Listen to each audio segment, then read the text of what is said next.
Hello there everyone, Ash and Flash here, and welcome on into everything missing from the brand new LEGO Marvel set number 76294, the X-Men, the X-Mansion set.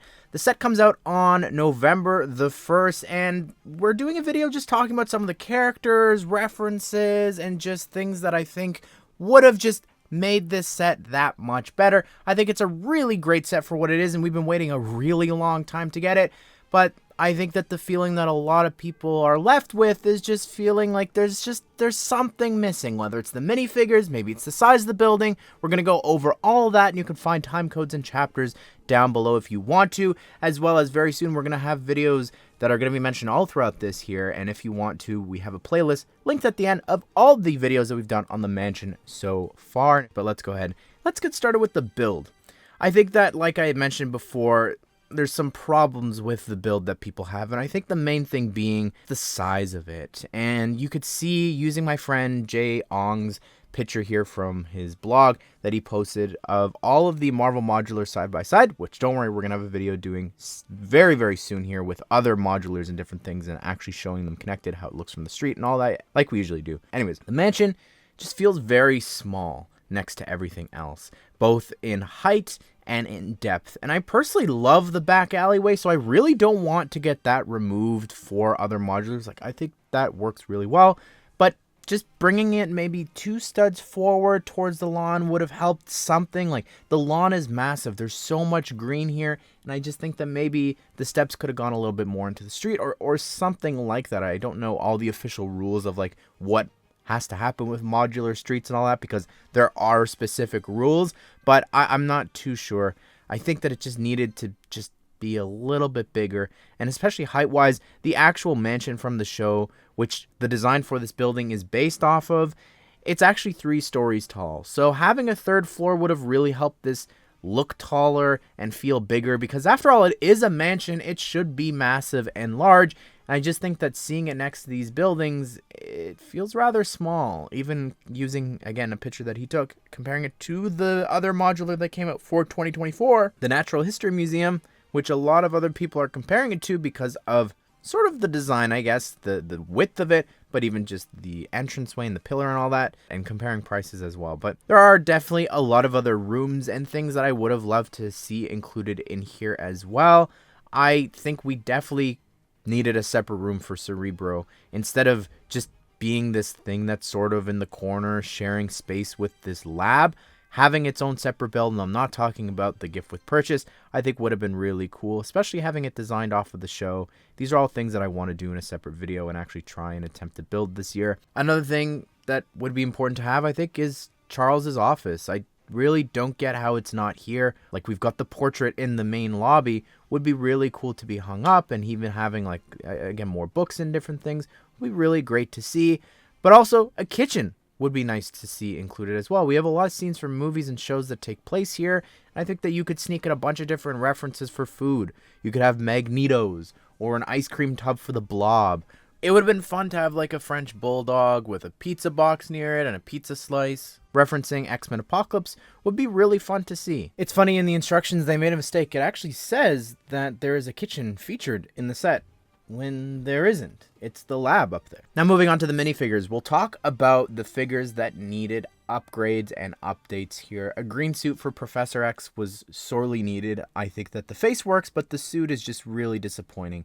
I don't get how that happens. I really don't. I think that he is just so iconic in that green suit, and the fact that we've been waiting so long to get him and he's just in Michael Scott's outfit from The Office is crazy to me. I know a lot of people are saying use Mr. Burns from The Simpsons for that. I think I've seen a couple people say this, but a black suit for Storm would have been really cool to see, especially since that's what she sort of gets a bit of an upgrade from the show at the end of the season. Spoilers for that. But even just the original figure from 2014 was her in a black suit. And we've gotten the white one here recently, so it would have been nice to see. Or, you know, maybe include the leg printing from the CMF series since you're reusing the torso. And speaking of the minifigure series, that detailed Wolverine is just so much better in every single way than the one here. I guess minus the torso because it's the exact same, but it would have been great to get the arm printing. I see a lot of people commenting that, being like, what's happening here? I don't understand. Dual molded legs would be great too. Dual molded legs and different things for a lot of these figures, like Gambit, were sorely needed. We saw this from the new Disney Plus special, the Mission Demolition. I think having colored hips for a couple characters like Cyclops would help a lot. Same with Magneto, I've seen people say. Let's move on to the characters here that aren't here that I think definitely should have been. Angel should have been here to complete the original X-Men lineup.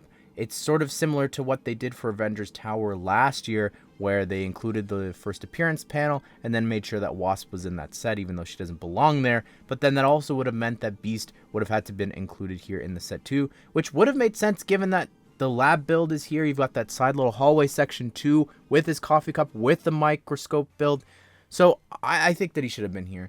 Maybe give him a variant or something, since you don't want to make it exactly like the minifigure series. I think him in like a lab coat would be really cool. I actually said that that would have made for a perfect figure to include in that gift with purchase. But anyways, another person here that's missing so badly is Jubilee.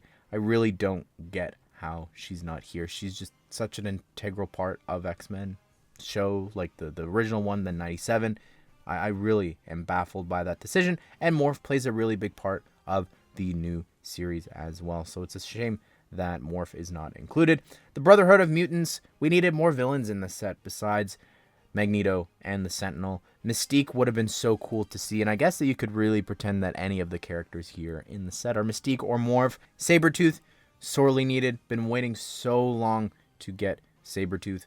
Emma Frost would have been cool too. Both these people sort of, I guess, appearing in Fortnite, and same with Mystique. Juggernaut, though, oh my goodness, I, for a really long time, have just wanted like some giant wall that he could like smash through for the mansion. Would be really, really cool to see. Colossus, again, I go back to the 2013 game, and just having him fighting Juggernaut was so cool. So that would be really great, a big fig. Even if it was a minifigure, I think people would have been happy about that. Again, going back to Fortnite, using that as a picture here. Nightcrawler was sorely missed. Like, that is one of the most beloved X-Men characters, and it's great to have a couple references for him here in the set. However, there are other references to some mutants, pretty big names, that I think definitely should have had some sort of mention and connection here. The Scarlet Witch, like, I don't get it. You might be thinking, well, what about Quicksilver as well? Quicksilver does have a reference to the films, but even a comic book one, you know, I'm not saying include them minifigure wise, but would have been nice, obviously. Wouldn't have been upset about getting a comic book version of her. But it is a shame that there's nothing specifically. And Deadpool as well. I think that, you know, just sneaking in some cheeky reference, whether it's a chimichanga, some sort of thing here.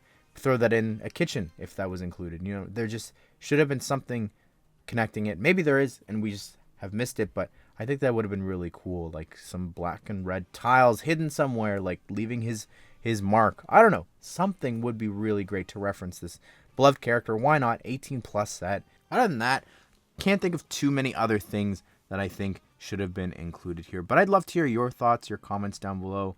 What do you think of the set? Is there anything specifically that you would like to see? Maybe I mentioned it, maybe I didn't. Comment it all down below. But anyways, everyone, be sure to subscribe, turn on the bell notification so you don't miss out on any of the future Lego, Marvel, and X-Men videos that we have coming out here on the channel very, very soon. But I hope you guys did enjoy the video. Hope you all have a great day. We'll see you all in the next one.